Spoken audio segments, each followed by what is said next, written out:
Welcome to the Wednesday, November 13th edition of BWI Live. That's Thomas Frank Carr. I'm Greg Pickel from BlueWhiteIllustrated.com. Penn State Purdue week is in full swing. James Franklin and his players will be on the practice field later today. He will talk afterwards, as will a few members of the roster, and we will have complete coverage of that for you at BlueWhiteIllustrated.com. It's also signing day for basketball and wrestling recruits in the class of 2025, so we're going to chat about that a little bit later. But T. Frank, the first re-ranking of the college football playoff top 25 is out. So the first edition of that came out last week. The latest version came out Tuesday night. It was the wonderful between basketball game versions of that. It came out at like 9:15, 9:30, which is always the best. It's hilarious because for the last, 8 years, I guess it's been, ESPN has scheduled that show to start at 8:30, and I turned the TV on right around 20 after 8, and there was 10 minutes to go in the basketball game. So they have yet again failed to pick the right time for when that's going to start. But if you missed it, in case you did, Penn State up to number 4 in the college football playoff rankings. That's up 2 spots from number 6 a week ago. Of course, the important part here, T. Frank, you and I just talked about this off screen. The rankings and the seeding number are two entirely different things. We're going to get to that in just a moment. But first of all, how are you enjoying Purdue week? Oh, yeah. Lovely. This is the thing I always don't know how to handle, which is what do fans want to know on a week like this one? What do we want to talk about? Please tell us in the chat. Please tell us in the chat, because T. Frank always says, most of you do, but if not, if you listen to the post-game show with T. Frank, he always tells you are the co-host. Well, I am here with you, and I am hosting, but in the comments, please let us know what you would like to talk about. You are co-hosting with us, too, because it is a weird week, because you're right. Yeah. It feels a little bit like the Kent State conversation, where people are asking, at least the question I've been asked the most is, what constitutes a good win? Or what does Penn State have to do to prove itself to the committee or the media, whoever, moving into this college football playoff conversation? And the answer is, T. Frank, I don't know, but the best answer I can give is win by more than Ohio State did and presumably shut out Purdue. That's about as good as I can get. Yeah, and I think that there are certain, for me, I'm glad I'm at least on the right track where, to me, there are things I want to see in the offense, and maybe they're false positives at this time of year, but to not see them would be a big red flag. So I guess that's where at the end of the show, we're going to preview Purdue, what they do, how they do things. And to me, who needs to have a big game to show that? And that's where, we talk about these things early in the season and how certain players played. And then does it give you a false sense of confidence? But you'd rather have a false sense of confidence, or at least a growing sense of confidence, than no sense of confidence in certain areas of the offense. So that's really how I'm focused on things. But again, other than, hey, fire James Franklin and let's talk about who the replacement will be, because that is a conversation that goes nowhere. Like that is a pointless conversation to have. Then let's talk about what you want to talk about this week in terms of the long-term projection. I know you and I were talking about this a little bit off air in terms of what would have to happen for Penn State to get to the Big Ten championship game, and that seems pretty far-fetched. But on the other side of the coin, is there an opportunity that Penn State is 4 now, but the fact that there are 4 Big Ten teams in the top 5, does that leave an opportunity for Penn State to get left out somehow? If all things go a certain way. Yeah, so first things first, you make a good point that Penn State's path to Indianapolis and the Big Ten title game is almost impossible. There is a path that exists. It would require a lot of losing elsewhere and Penn State winning out, but there is a path that exists. And so I do want to point out the fact that it's a very long shot, though. So, and I think that's a good thing for Penn State, honestly. But to the question of could Penn State be left out? No. Could Penn State be pushed out? If it finishes 11-1, it will not be left out of the college football playoff. Okay. But could it be pushed out of the home field conversation? Yes. And I think that is probably the biggest concern for Penn State at this point as you look ahead to the postseason and where Penn State could end up. Yes, it's at number 4 right now. Yes, being at number 6 last week is the best case scenario for Penn State to, what it would like to hopefully do is host a home playoff game. Here's the thing. The committee does stuff that makes no sense.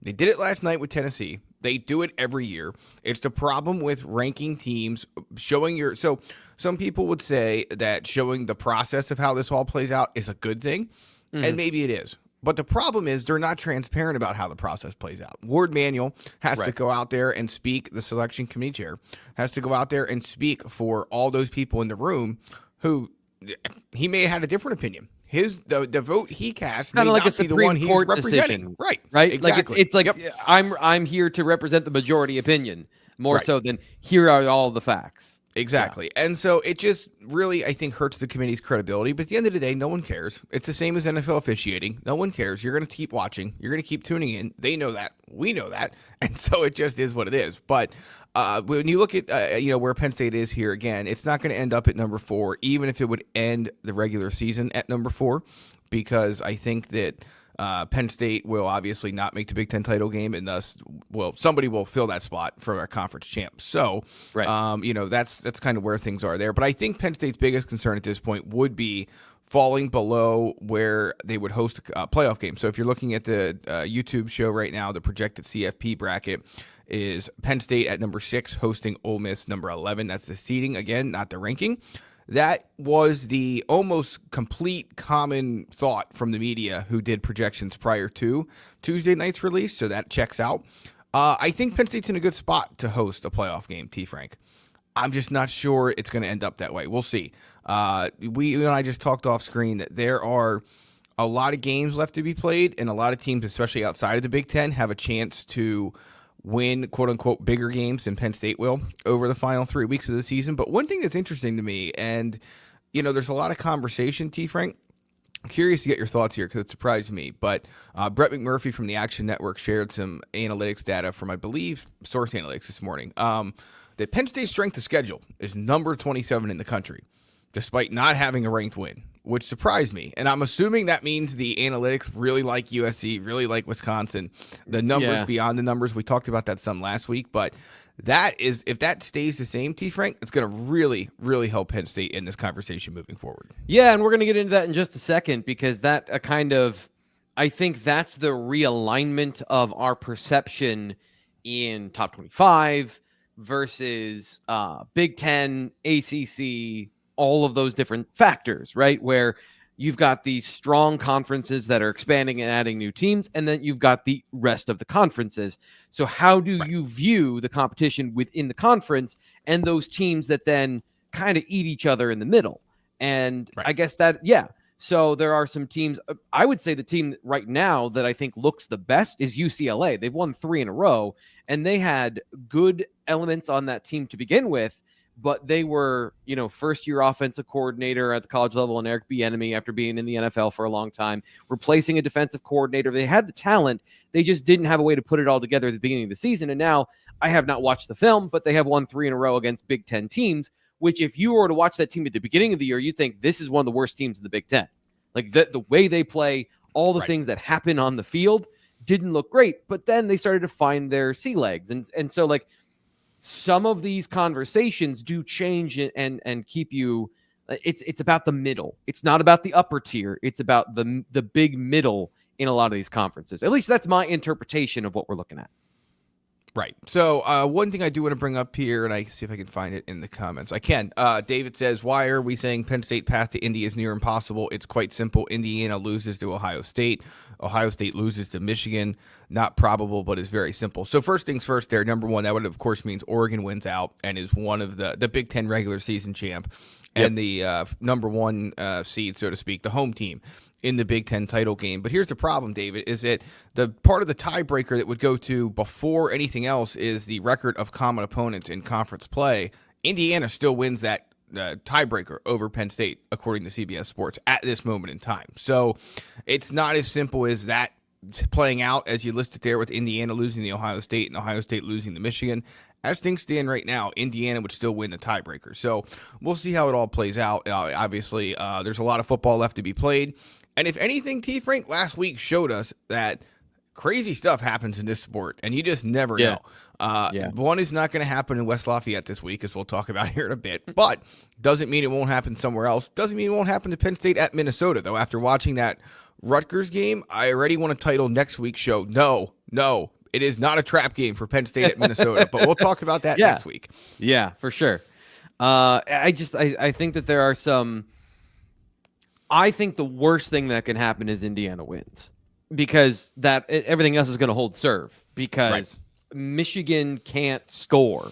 And so to think they're going to beat Ohio State, which plays more like Michigan now, is absurd on its face value. Obviously, rivalry and pageantry and determination and hatred for your opponent all go into that. But then, talent on the field also does. And I just like going back to why Penn State is fourth. I think there's also the talent threshold, right? So the conversation of Indiana versus Penn State and brand recognition, blah, blah, blah, blah, blah, conspiracy theories, blah, blah, blah, blah, blah. Mm-hmm. I also think Penn State probably, and this is the part where I'm doing a disservice by saying this out loud, is I have not seen them individually. They probably play very well, but I don't think Indiana has as much talent, like pure NFL level talent that can go comparison to other teams. They are playing exceptionally well, and I could be very wrong about that, but I also watched that team last year, and I'm assuming that a lot of those players are still the same, unless they've done an amazing job in the transfer portal, where didn't they bring a lot of players from JMU as well? That's correct. Yeah, so these things add up to the context clues of why is Indiana ranked lower? They're given credit for winning and being a very good team, but best teams in the country mean talent as well, and I think Penn State is in a position where they have a lot of talent that people like quite a bit. Right, and there's no doubt about that. And I think the other thing to point out is that it's not a system. Like I think some people are discrediting what Indiana and Kirk Cignati have done, saying that he just brought a lot of veteran guys with him to run his system.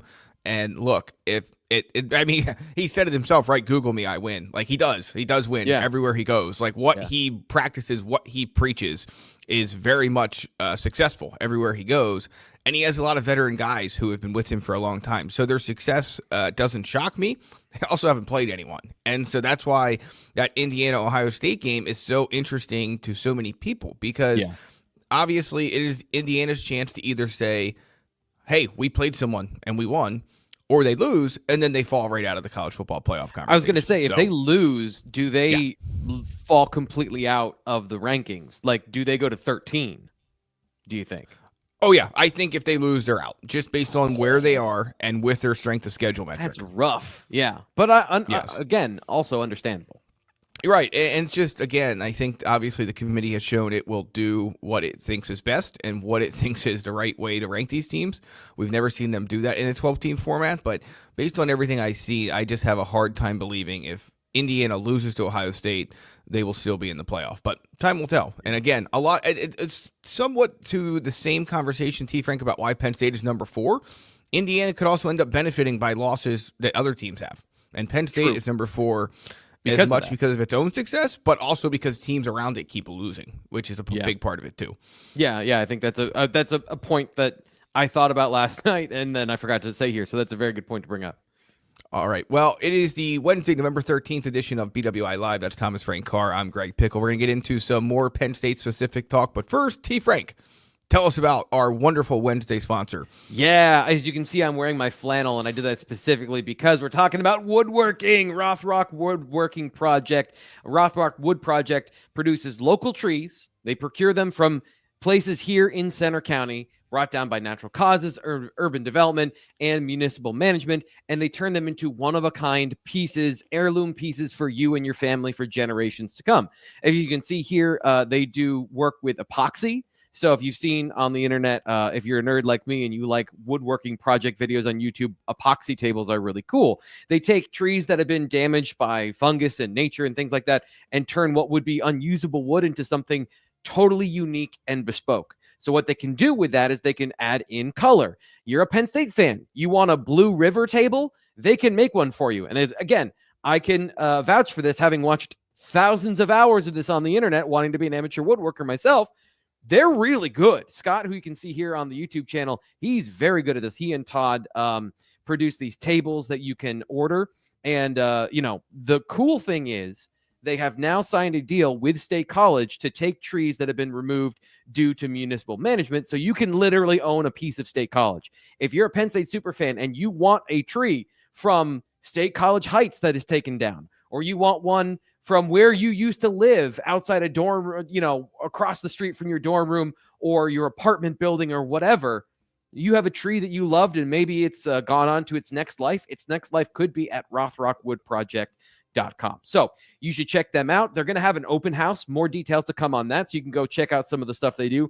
I'm going to be there. Tentative plans are early December. We'll have that for you here pretty soon. But you should definitely check them out. I cannot endorse them enough. And if you want to get, you want to order a table, or if you want to order something for the holidays, you saw they have a bunch of charcuterie boards and things like that that you can buy for someone you love. Scott at rothrockwoodproject.com. And I'll put that up here on screen for everybody. Scott at rothrockwoodproject.com. Please order one of these tables, because I want to, and I want to live vicariously through somebody. So check it out. And if you do, please be sure to let us know here in the comments on the Blue White Illustrated YouTube channel, or if you're on the podcast feed, let us know there. Leave us a review, like, and subscribe. We appreciate it, and we appreciate Scott and the Rock Wood Project team. T. Frank, we have a super chat, so let's get to that, and then we'll keep running with our rundown. Tito asks, any chance we can get Signetti for the playoffs this year? That is paying to push a message, Tito. Well done. Yeah, right. As soon as I said I didn't want to talk about fire James Franklin, Tito just like rapid fire in the chat through like. Again, anytime you say don't do something, that is a cue for people to do that thing. So I get what I pay for, literally here. It's actually funny. I was up at Penn State Media Wrestling Day on Monday, and I asked Carter Sirachi, why 184?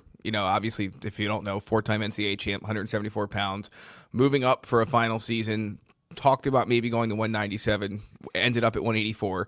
Said last year the coaches came to him about moving to 184, and he said that he's stubborn at times, and that the reason he didn't go to 184 last year is because they told him to, so he didn't want to do that. And that's kind of what Tito just did here, so that made me think of that. For sure.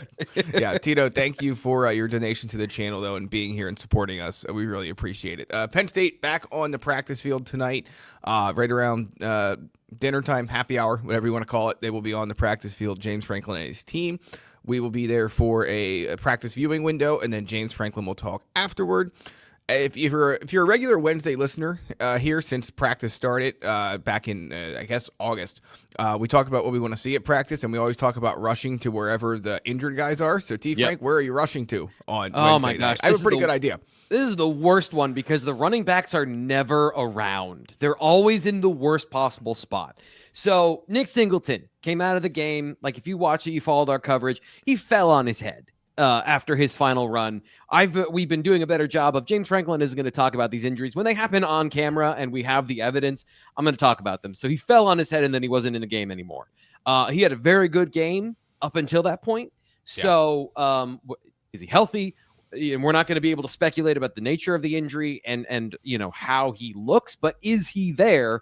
Check yes or no is the first thing, and then is he participating? But this is the thing I find interesting, because it's going to kind of bleed into the next conversation, is we haven't seen Jalen Reed really. I don't think he's even been out there, or he hasn't been participating in practice when we were there. They are going hard after veteran rest days, in my opinion. Receivers are not running full routes. They're running through the break, trying to work on the timing and the rhythm of the play while not running 15 yards and wearing themselves out. It's deep in this season. They augment the practice. So in that augmented practice, what can we learn about players and how they're performing? Some of the good things, just generally, where's Anthony Donko?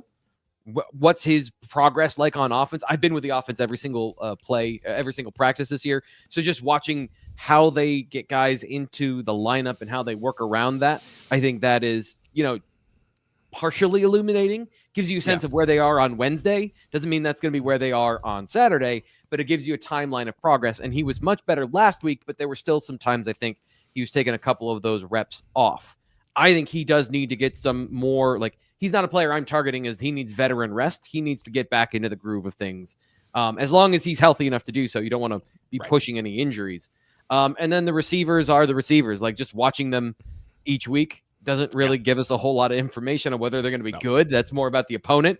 But then Caden Saunders, Caden Saunders came back to practice last week. Didn't see him in the game. I don't expect to see him unless he's healthy enough to play. I don't expect to see him until maybe at all this year, but at least until the final couple weeks of the season, just to make sure he's absolutely healthy. And if he can give you something late in the, whatever happens on the other end of the conversation we just had about the playoffs.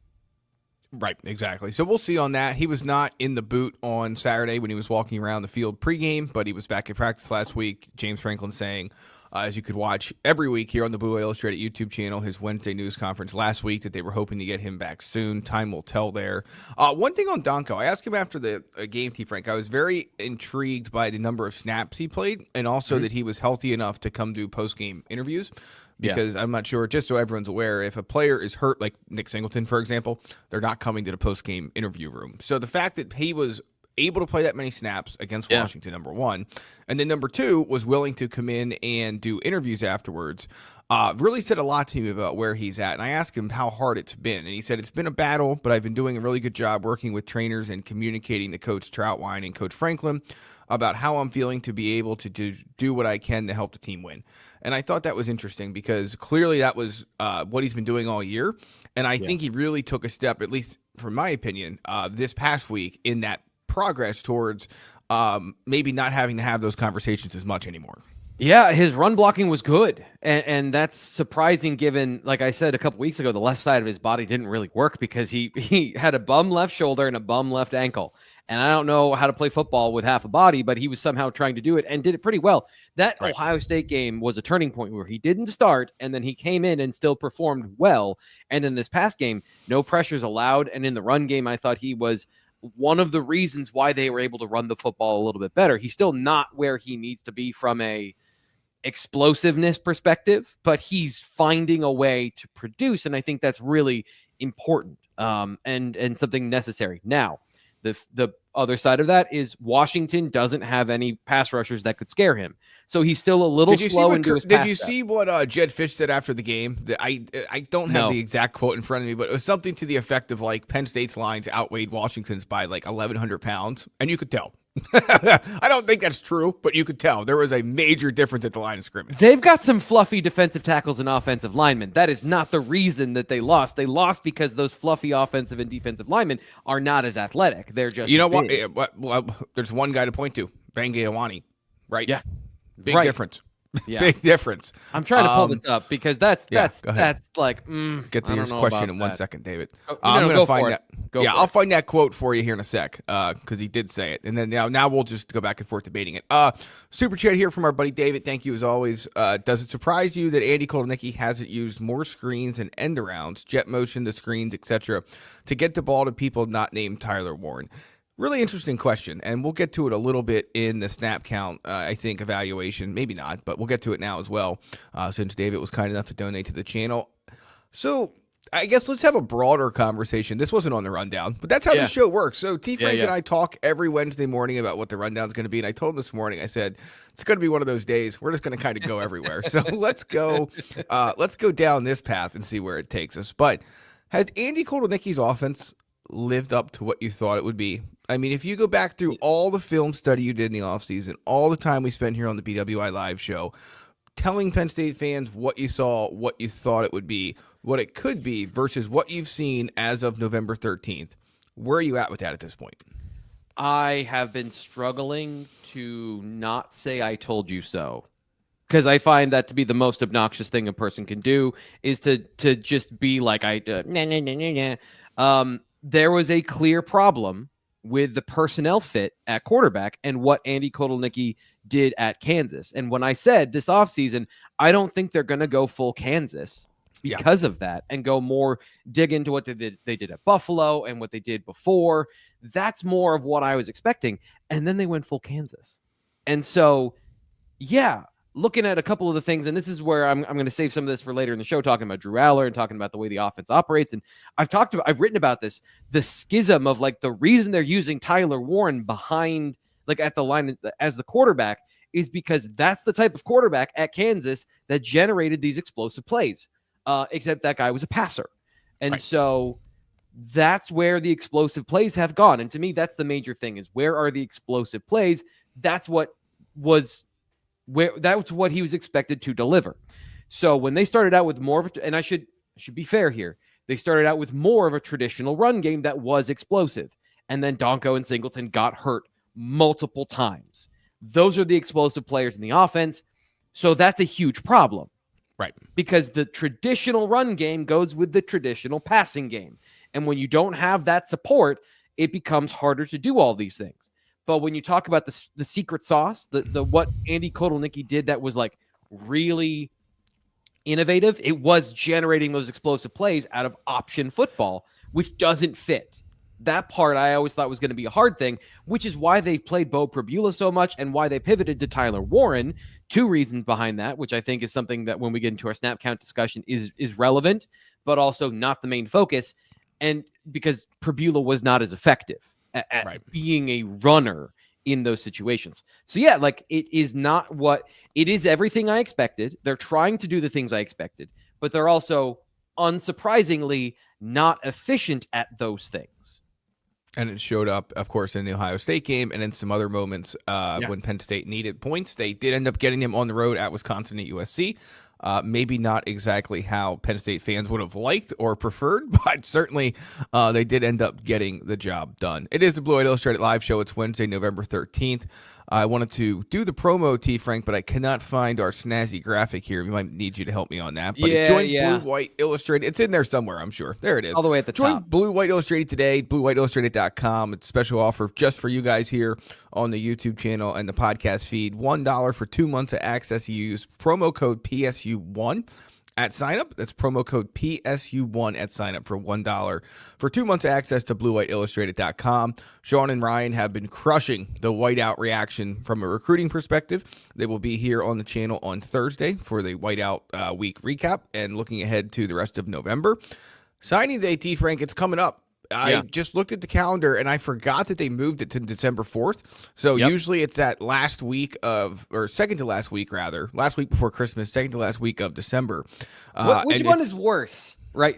Which one is worse, having it immediately following the season or having it right at Christmas? Better. That's better. Just get it done. Get it over with.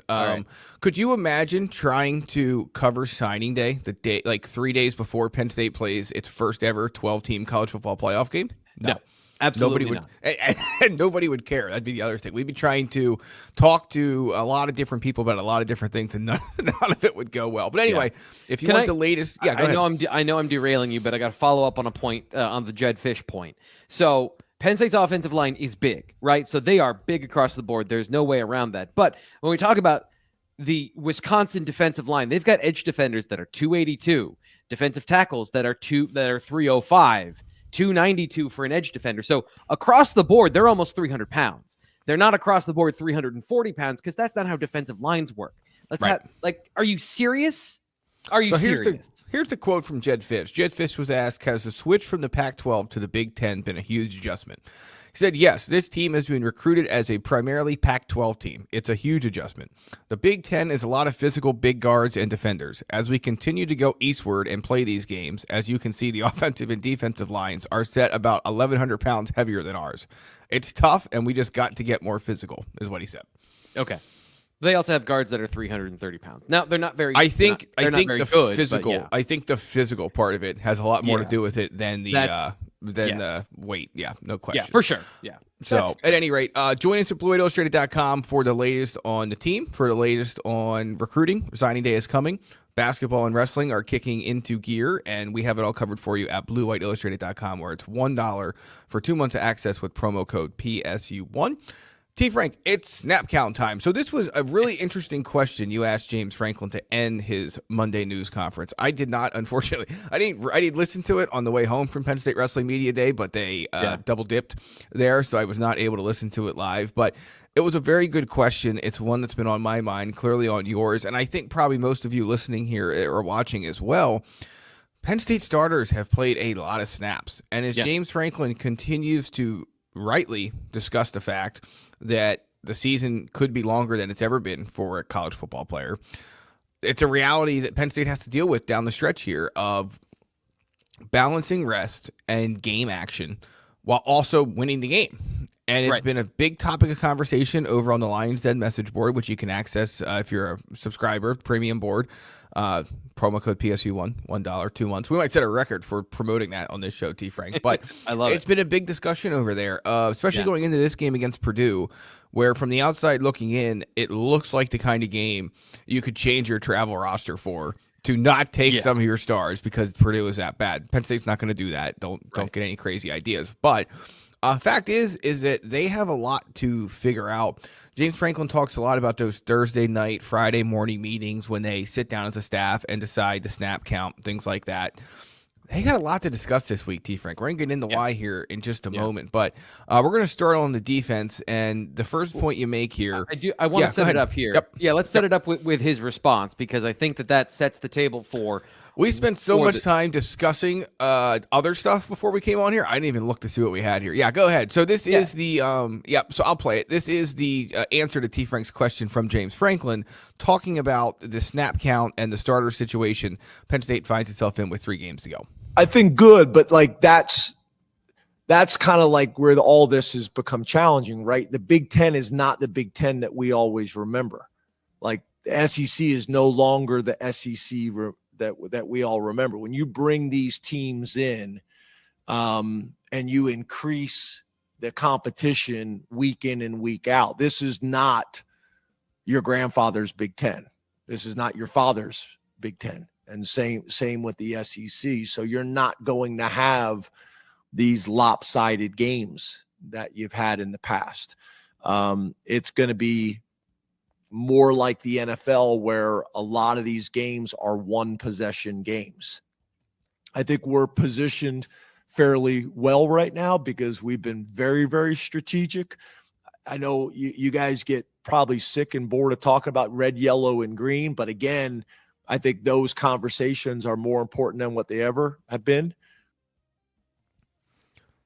I'll let you respond, then I'll respond. So I think that the part there, I cut out a lot of stuff in that particular. It was a long answer. It was a good answer. Yes. It was a long answer. Yes. It dealt with now, but really it dealt with the future. It dealt with the future of the Big Ten and the future of college football. And the part that I think is a fair comment is it's going to start looking more like the NFL, which is the conversation we need to have about win and loss records when you're playing teams of like quality.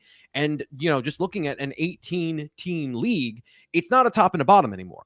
There are tiers. There's the upper tier, there's the middle tier, and there's the bottom tier. Almost like the way I think you would look at basketball, where there are, like to get into the tournament, et cetera, et cetera, et cetera. You want to be in that middle tier to get into the tournament, then you can play your way into a Selection Sunday sort of situation. Penn State is obviously in the upper tier. They're starting in the upper tier. That's no question whatsoever, but it is a little bit different than it was previously when you would end the year with Michigan State, Rutgers, and Maryland. And like you have a cupcake beginning, you have kind of a cupcake end, and so you get some of those opportunities. Now, I know you have a different opinion then about how things have played out, because those are two different things. How things have played out is very different than, what he's talking about here.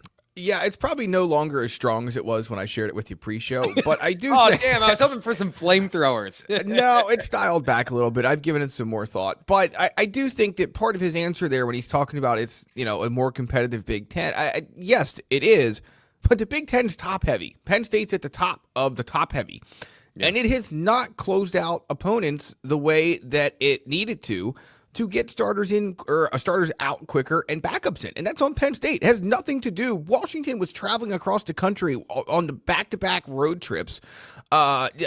You could have put that game away sooner. You're up at halftime. Come out, score. Yep. You didn't do it. You had to play your starters longer.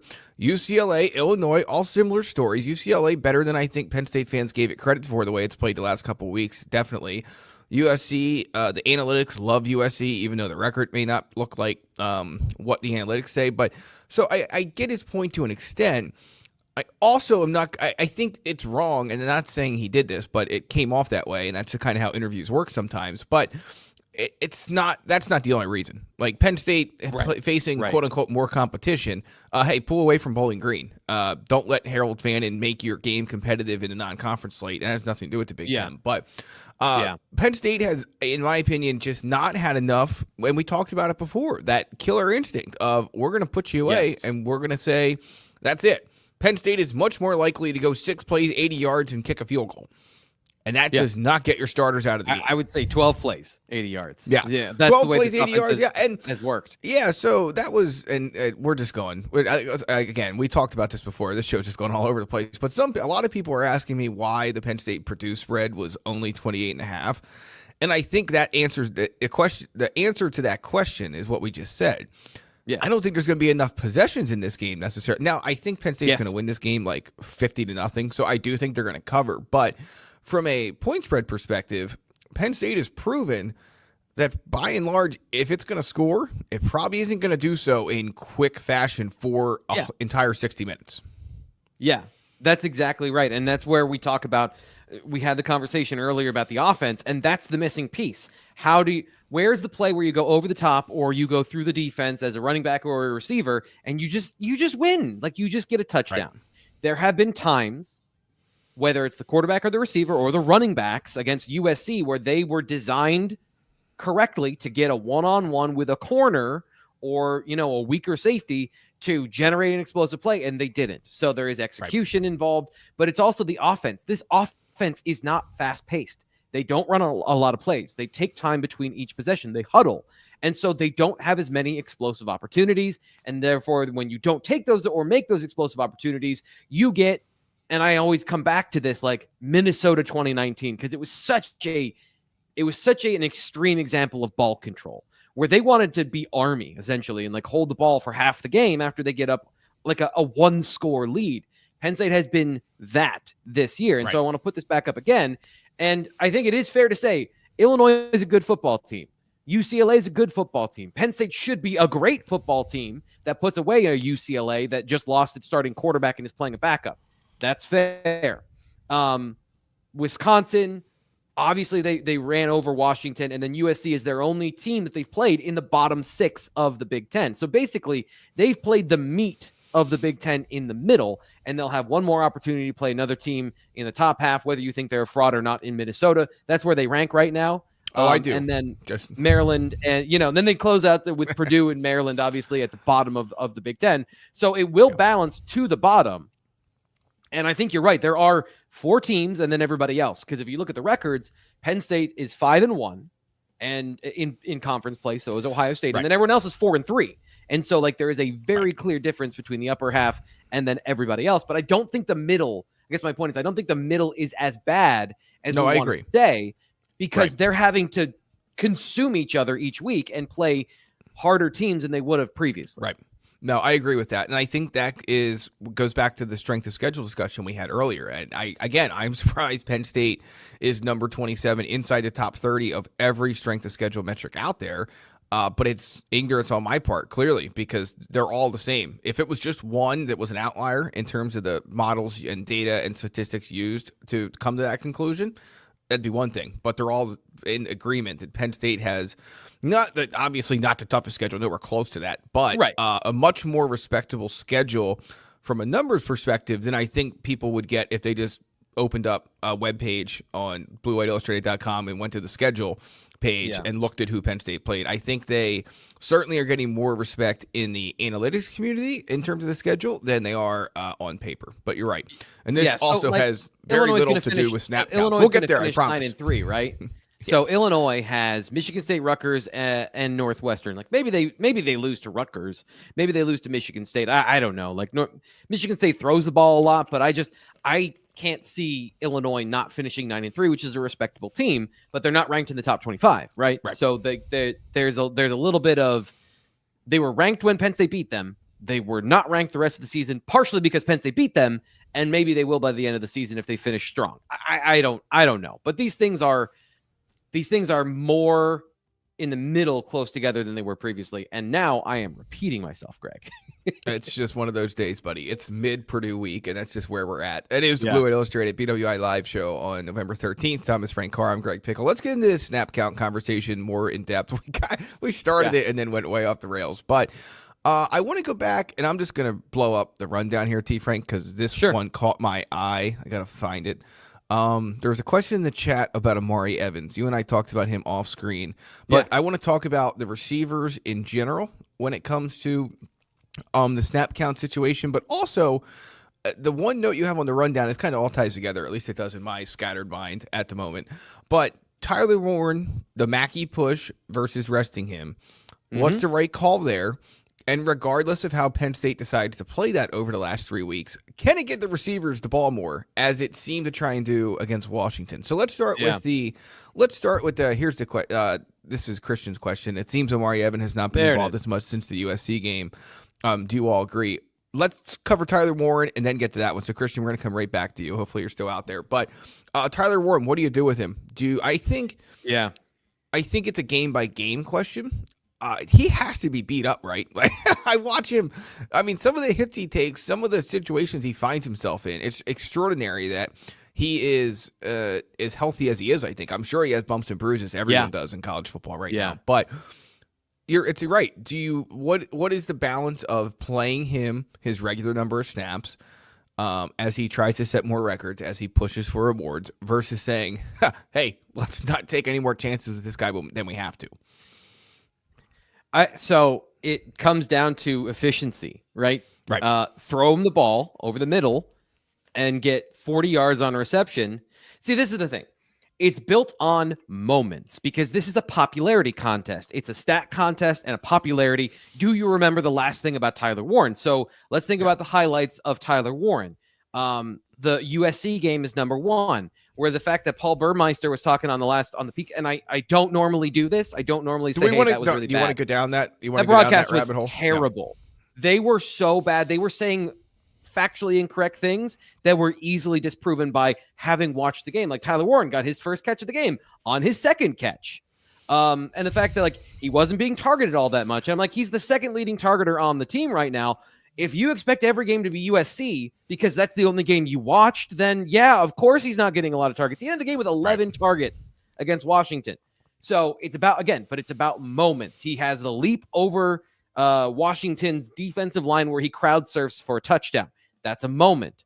Obviously he fumbled in that game, which is not great, which to your point of closing that team out, if he doesn't fumble, do you want to go down the rabbit on that drive? Do you want to go down the rabbit hole of if he fumbled and so did Quinshon Judkins in the Ohio State Penn State game, or should we not even bother with No, I really don't. I really don't want to do that. I don't want to do that at all. I had to get your reaction. But no, I agree about Warren, and we'll see what Penn State decides to do with him. But as it relates to receivers and Christian's question, which I am going to have to scroll back up to find that, but Omari Evans' usage the last few weeks has definitely been different than what we saw before. And that was Christian's question. Thank you. It seems Omari Evans has not been involved as much since the USC game. Do you all agree?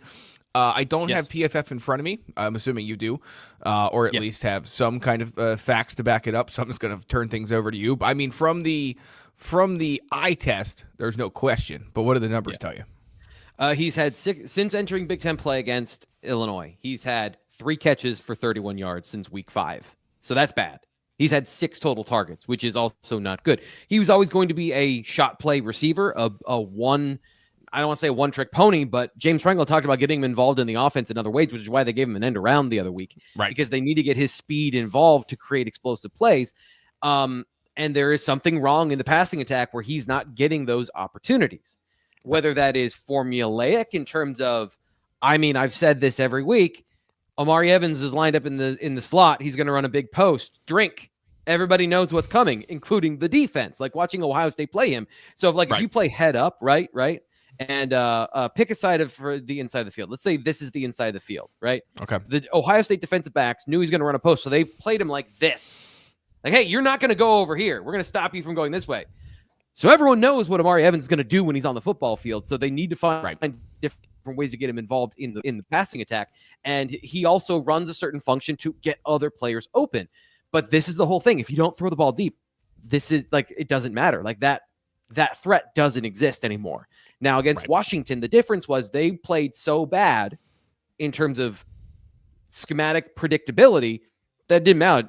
It didn't matter. Drew Aller was going to get those guys the football over the middle of the field in between the cover 3 zones because, like I said, I noticed it. They definitely noticed it, and they took advantage of that. There's no question. So they just need more opportunities like that.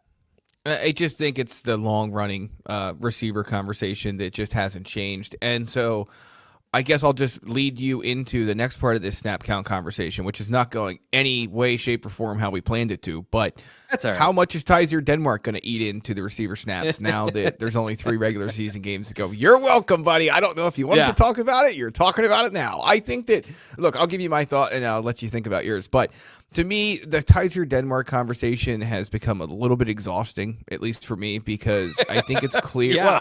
Well, fans are real, and all of you out there, I get it. Really excited to see him on the field, see what he can do, so on and so forth. At least until this point, he has not been ready for a bigger role.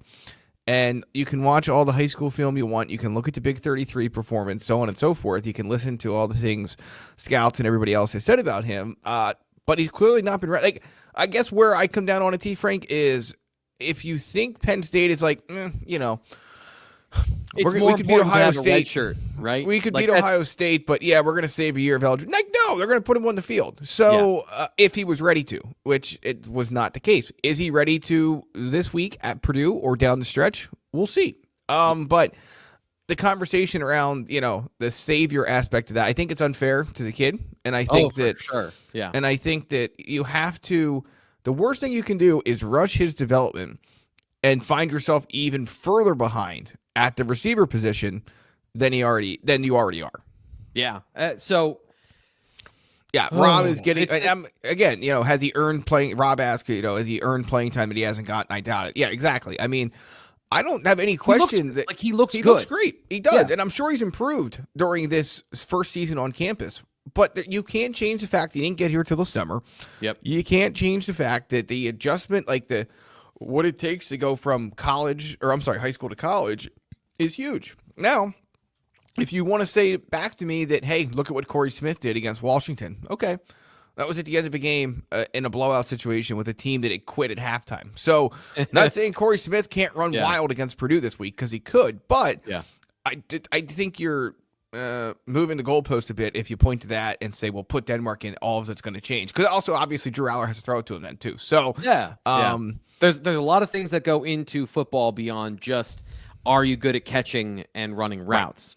Right. Is a 5'10", 187-pound freshman going to separate against Ohio State differently than Amari Evans, who is the same player, or like from a size perspective, relatively the same, or a Liam Clifford who's 200 pounds?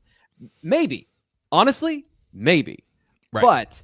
But we've seen James Franklin, when things are equal, not play players to protect them from going out and failing hard, right? Or making a mental mistake, so that they put the quarterback in a position to throw an interception. Right. So there just are certain things there that, from a physical perspective, we knew he was behind the curve. And you don't make up that time of strength and development during the season. Same thing with Max Granville. Whether he plays or not, he's not right now developing the things that need to be developed in order to be ready next year from a physical perspective. Now, some of that you can naturally do, because these guys are 19 years old, 18 years old, and, they are the personification of human growth hormone, right? They can still grow and do work that other people can't. But it's not going to be to the level most of the time that is going to get you to where you want to go. We talk about the Jeremiah Smith or Ryan Williams, right? These guys are physically more complete players as freshmen than Denmark, who is smaller and doesn't have the explosiveness and speed to do those same things. And those are the things he's going to work on and get better at and be a good receiver. I think somebody, I don't remember if it's a post-game show, Greg, or if it was on Tuesday, somebody brought up the idea of, why isn't Zion Tracy getting offensive snaps at receiver? Like, people will look anywhere and everywhere to find a receiver. It's the Marquise Wilson conversation. It's a Marquise Wilson conversation. Who did great at receiver. Yeah, also, Mekhi Flowers flipped over to offense this year with that kind of thing in mind and has not yet seen the field. Yeah. Also dealt with some health issues, apparently, according to the availability reports. But, yeah, if again, Penn State, I don't think Penn State knows where it's at. Like, all of us outside looking in, they don't know, or what's the right way to put this? We all know what the issue is that Penn State's not good enough at receiver right now, consistently. Yeah. And you can't fix that overnight. And that just is the long and short of it.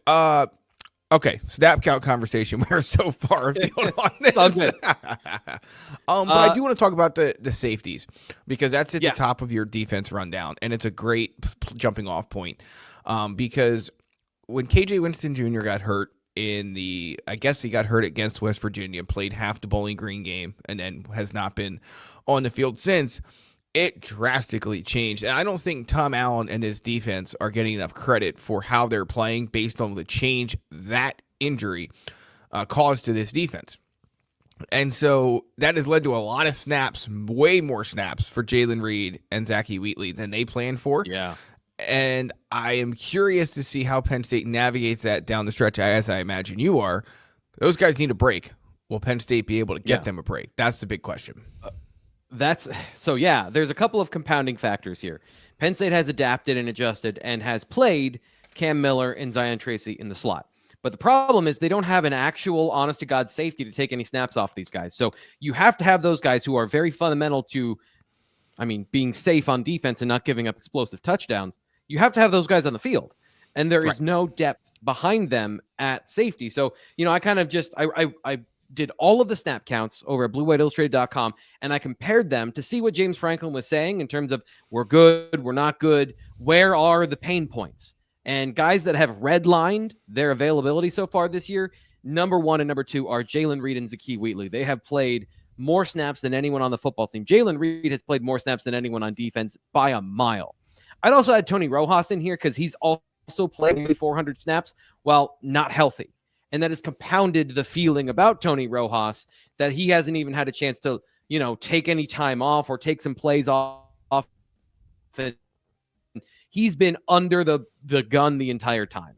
And I know some fans don't have any sympathy or any understanding or don't care. And that's fine. Because, if you're going to be out there, you have to produce. Like, that's what football at the end of the day is. But there is the context of there's nobody on the field, especially when Dom DeLuca got hurt, to come and give him a breather at will. Right. We saw that happen last week. So these are the places I'd start where you want to see guys not get as many snaps over the final 3 games. I'd also throw, as you saw on there, Zane Durant and Abdul Carter into the conversation as well. Abdul Carter is a workhorse. He's playing the same number of snaps that he did last year at linebacker while being 10 pounds heavier and playing a new position. Yeah. 408 snaps. So he's been very impressive. Playing well, playing defensive end. Did I say linebacker? No. I just like to throw that out there for anyone. No. Just a reminder for everyone that wants to move him back to linebacker. Just a reminder that defensive end Abdul Carter. Okay. Sorry. Yeah, I just have to get that in. He's had all the snaps on defense. Right. Yes. He's had all the snaps at defensive end so far this year because they haven't had anybody else to replace him. So those are the players that do need a break in the final 3 weeks of the season, and this is a big week for that, especially for those safeties to get Dejon Lane on the field and to get those guys off the field. Got to build a lead to do it, and that will be the challenge Penn State faces, as it has in other weeks. Build a lead and then extend lead. Yeah. And that's going to be the issue, especially when you talk about Carter with Dennis Sutton clearly limited to passing roles only. That changes things. Vanover has not stepped up the way I would have expected him to or thought he could over the last couple weeks, so that has changed the picture there. And so Penn State, I think Rob hits the nail on the head here. Penn State had to use its depth this year. It did it last year. And some of the problem is that, yes, it has. The other problem is there are some spots that we knew were not deep enough coming into the year. You're starting to see it now. Yep. Penn State is putting a lot of snaps on a lot of guys. The fact that they should win out, should make the playoff, and get, what, is it like 2.5 weeks of rest would be huge. Yeah. If you can extend that, but it needs to start now. It needs to start now. Yeah. Yes, it needs to start sooner than the first week of December, and that is, again, it's on the defense to keep the other team out of the end zone, which they've been very good at. More than anything, T. Frank, it's on the offense to build lead and then extend lead to make you comfortable enough to make the kind of changes Penn State could make if they had a big enough lead that, hey, guess what? If Purdue scores on the backup, so what? It's 52-7. So be it. I do think that this is a game where they can be proactive. So a guy, let's example here. If you want to get Dom DeLuca over at the will linebacker spot, or you want to play Tamir Robinson in this game and he rotates with Tony, right. I think that you can do that against Purdue in the first half. Same thing with Dejon Lane. You can put him in this game in particular, and then if something bad happens, you can yoink him, and then you can put him in later once the starters have fixed everything. But I don't think he's to the point where he's making wildly bad mistakes.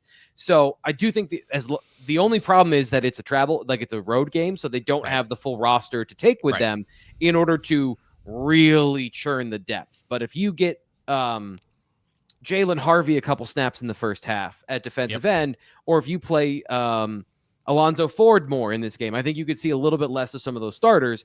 And then it to the point about the offense. Hey, it's a big deal because Izzard's healthy enough to travel this week. Speaking of that, big deal in terms of that defensive tackle rotation. You talk about giving Alonzo Ford more reps, but the fact of the matter is with Hakeem Beamon no longer on the team, somebody has to take those. Ford took them last week. If you can get Izzard healthy enough to travel, that's a big deal. But it's no secret that, James Franklin talked about Xavier Gilliam yesterday, or on Monday rather, the freshman defensive tackle who they think can play for them. And is he playing because he's ready to play or because they're going to need him to play to take some of these reps off? Time will tell, but that's a sneaky thing to watch this week. And again, in a week where we can't, my prediction, I think, was like maybe 10 words. It's more than that, but we'll have those Thursday at blueillustrated.com. But, the outcome of the game, not in question, should not be in question. Well, there's a lot of little things to watch here as it goes into how Penn State will look for the rest of this season and for its postseason outlook as well. Yeah, for sure. And do you want to get into that Purdue preview then and talk about some of the main ways? Seeing that we're 55 minutes into this, we probably should. Yes, let's we have to do 5 minutes on top of that too. So we're going to go a little long today. All right, let's do it. Penn State hits the road to take on Purdue Saturday, 3:30 p.m. Eastern time on CBS. Nittany Lions are a 28.5-point favorite. The total is right around 50. It's moved a little bit, so check out your favorite sports book if you're interested in that later in the week. Always gamble responsibly, so on and so forth. Penn State, Purdue. Again, it's just not, I did the matchups. We have those posted for BWI subscribers over at blueillustrated.com. I always try and find something nice, something to hang my hat on, no matter who the opponent is. Yeah. And I just really struggle to find it with this Purdue team. Ryan Walters, second-year head coach, T. Frank. Program's just not in a good place right now. It just isn't. And I don't see a quick fix for him either.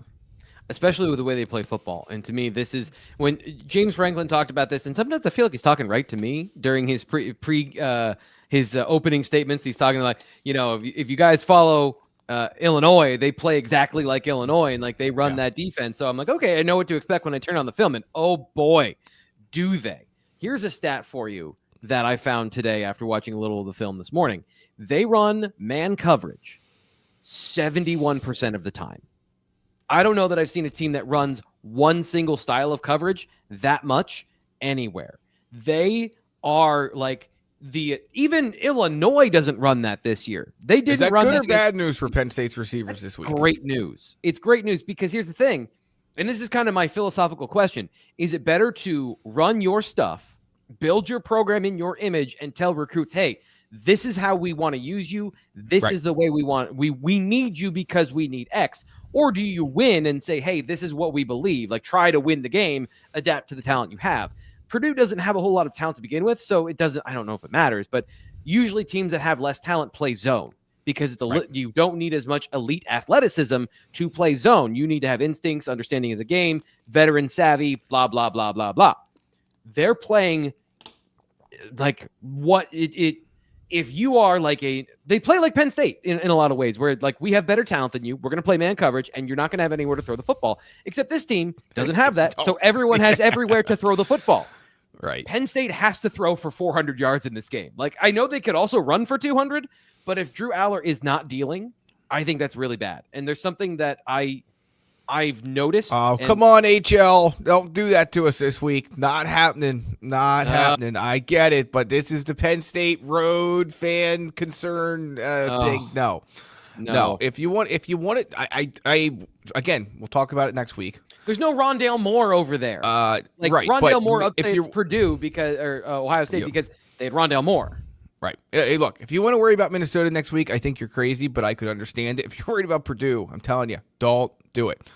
Nothing is good about this team. I hate to say it because, again, they're college kids. I know they make money now, NIL, this, that, and the other thing. I don't like, intentionally being rude or critical of college kids, but it's a fact of the matter. There's just not a whole lot nice to say about these guys. So for Penn State, T. Frank, it's a week to go out and get things moving in the right direction on offense. And obviously they've done some good things in recent weeks, but here's what I want to see. Full 60 minutes. And it's going to be hard because they're going to play a lot of backups. Finish the job. That's what I want to see this week. If you ask me what Penn State can show this week that hasn't shown in the past, the answer is finish the job. So last week, Penn State dominated Washington from beginning to end in the first half. And there was still conversation on the postgame show. It feels like this offense is still, I think it was Ryan said, like, this offense is still mid, it feels like. They don't have that explosive gear right now. And part of that is the trigger man. And I don't want to be critical of a quarterback that I think is very good, but I have a high opinion of Drew, and that means I have a high expectation of him. And there were a couple of throws, talking about Amari Evans, or maybe a couple of NFL-level throws that he could have made last week that he chose to be safe and secure with the football and win the game. And I don't doubt, I don't discredit that he's coached in a certain way and that he is in that way himself, that he's maybe on the conservative side for a quarterback, because I think Penn State's quarterbacks were coached that way for a while, and Sean Clifford still just went YOLO a couple of times. Right. I think Drew could stand to do that. In Big Ten play, his deep shot percentage, throws of over 20 yards, is 9.1% of his total passes. Yep. That is 64th of 68 Power 4 quarterbacks since, in that time. That's not... There's your answer. Like, the receivers are part of the problem, but it's not just the receivers. The offense has to be more willing to go 3 and out or to punt the ball if they want that explosive gear, which opens everything else up. And I think that's something they've struggled with this year. I've seen him do it, Greg. I watched the USC game. I know this dude is capable of that. It just has to be done consistently. And that's the end of it. And I don't know whether that happens this week or not. And we'll have to wait and see, because I think you hit the nail on the head. I wrote the same thing over at BlueWhiteIllustrated.com, which you can join. Promo code PSU1. $1 gets you 2 months of access to premium insight like the matchups article. But I look at it like this. Penn State can win this game. Andy Kotelnicki can do whatever he wants. His plan can be legitimately whatever plan. It's choose your own adventure. They could throw for 400 yards. They could run for 200 yards, or at least on paper they can. Whether they do that in action, we'll see. But I'll be very curious, and that's why I'm struggling to – I agree with you, but I'm struggling to get too far down that road, because if Andy Kotelnicki picks a different path, then it's not going to matter what Drew Aller does. Absolutely. So time will tell on that. But at the end of the day, get in, get out. Get a healthy win. Rob says Ohio State's win over Purdue was kind of sleepy, but I'd take it right now. Yes, you would take 45-0 sleepy. Yeah. No question about it. One last thought, and then we got to get to something else here at the end of the show. I want to point this out. Ohio State is playing like Michigan did when they won their national championship game. They're not blowing teams out either. If you remember early in that year, part of my analysis coming into the game against Michigan was they didn't really do a whole lot to the teams on their schedule, but they just won every single game progressively, like this concussive force of what that offense was. That's what Ohio State is trying to be. So I think in the new Big Ten, with the way that the teams are trying to build themselves as more resilient for these playoffs, they are not just spamming deep shots. There is more ball control in football overall, college and NFL.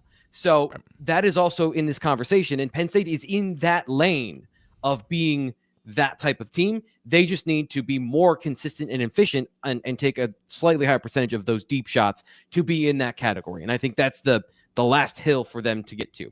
Speaking of the last hill, we're gonna switch spots here and do something really quickly here to end the show.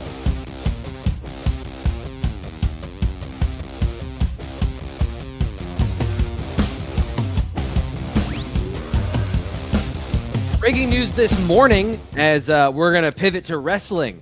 Penn State wrestling picked up, Greg, the #1 recruit in the country this morning. Is that correct? Yeah, it depends which service you look at. Number 3, I believe, on Matt Scout's #1 on Intermat. It's kind of all the same, right? There's 3 guys at the top of the class of 2025. One of them is already committed to Penn State, longtime Penn State commit, PJ Duke. The other one of the 3 is Marcus Blaze, Perrysburg, Ohio, 3-time state champ in Ohio. Was a runner-up at Senior Worlds as a 17-year-old, U17 international champ, U20 bronze medalist, has almost accomplished everything possible at the high school level. Not quite, but close. He commits to Penn State on Wednesday morning over Ohio State and Purdue. Penn State hosted him during the weekend. The football team played Illinois, I believe it was, at the end of September. And obviously they impressed. And his recruitment has been very quiet. There's been not much in the way of updates. In fact, the only interview I could find, T. Frank, was one he did with Flo in like early May, when he cut his list to 6. And it was not a very long conversation about his recruitment. Like, he gave to 6, and that was kind of that. He said he expected a decision soon. Soon, obviously, was a lot longer than anticipated. Probably decided he wanted to take some visits, but he picks Penn State. And for the Nittany Lions, as we sit here and talk on November 13th, which is the early signing day for the class of 2025, all the makings of another top 10 class powered by Duke and now Marcus Blaze. Where does he wrestle for fans that are catching up? I'm sure our diehard fans already know, but for people like me, like, where does he fit into the lineup? Yeah, so he projects at 141 pounds at this point in time. At the college level, he is wrestled at 132, 138 in high school. I believe his most recent appearance at the World Team Trials, he was 61 kilograms, which is 134 pounds. So 141 looks like where he could go in college. But I would just say this. To me, anyway, it's become harder than ever to figure out where guys are definitely going to end up long term. Like, I just think about, and if you check back in with us tomorrow here at the Blue White Illustrated YouTube channel and on the podcast feed and at bluewhiteillustrated.com, we're going to have a full wrestling show covering a lot, including Penn State Wrestling Media Day and probably some more on this commitment too. But, like, if you told me 3 years ago that Levi Haynes would be wrestling at 174 pounds right now, or that Braden Davis would spend one season at 125 and then bump up to 133, and so on and so forth, if you told me Alex Facundo would take an Olympic red shirt and drop from 165 to 157, I don't know how many of those things you would have foresaw coming back when, way back when. So right now, 141 looks like the spot for him. Where long-term, we'll have to wait and see as he continues to grow. But I think 141 makes a lot of sense. Penn State, of course, will lose Bo Bartlett after this season. The class of 2025 arrives next year. So we just got done doing the projections for this year's starting lineup, and those aren't complete yet. So we're not going to get into next year's starting lineup. Right. But obviously, another huge get for Penn State at a time when I think a lot of people were sort of questioning Penn State's ability to continue, to recruit at a level and in a world where David Taylor is now at Oklahoma State. And obviously you have Ladarian Lockett. He's the other top 3 guy that everyone kind of looks at. He is a Stillwater guy, Oklahoma State commit. Marcus Blaze, PJ Duke, Penn State guys. And again, we'll see how the portal changes things moving forward. We'll see what David Taylor can do setting a foothold in the recruiting world moving forward. But for right now, Marcus Blaze, one of the top recruits in Ohio, Perrysburg, Ohio, 3-time state champ, is coming to Penn State. He announced that on Wednesday morning. And again, it should, I think, lock Penn State in for yet another top number 1 class when you look at the recruiting rankings when they're finalized for the class of 2025. All right, of course, like you mentioned, you can check out more at bluewhiteillustrated.com. We'll have the wrestling show Thursday, 5 p.m. If you're watching this in the afternoon on Wednesday, we'll have more overall coverage. But is there anything left that you find interesting about this commitment? I know you mentioned, like, information was slim, and it felt like it could go any number of ways. What's the impact of this from the short-term future and all of those things from a extending the dynasty, I guess, is the question of how big of a commitment is this for Penn State? Yeah, show rolls on, right? I mean, I think that's probably the easiest way to look at it. You look at everything Marcus Blaze has accomplished. He's going to come to Penn State with incredibly high expectations, quite possibly higher than Luke Lillidahl, who came to Penn State in the class of 2024, looks set to be the starter at 125 pounds. He comes with an enormously successful resume. I think I wrote yesterday that Marcus Blaze's list of accomplishments would not fit on a CVS receipt length piece of paper. Luke Lillidahl is kind of the same way. So I think that, like Luke Lillidahl this year, and we'll see him on the mat this weekend, I assume, when Penn State opens its dual meet season against Drexel. Marcus Blaze, in all, the way things look, he will come to Penn State with the same kind of hype and the same possibility of being a first-year guy in this Penn State lineup. A lot to figure out, of course, for Penn State in the middleweights and moving forward. But you can't obviously underestimate that the rich get richer here with Penn State landing Marcus Blaze and set sail on what looks to be, again, the number one recruiting class in the country. We'll confirm all that once the rankings come out. Everyone's signed, sealed, and delivered. But big win for Penn State in a recruitment that there was not a lot of news about, which is actually very Penn State, so it makes sense in the end.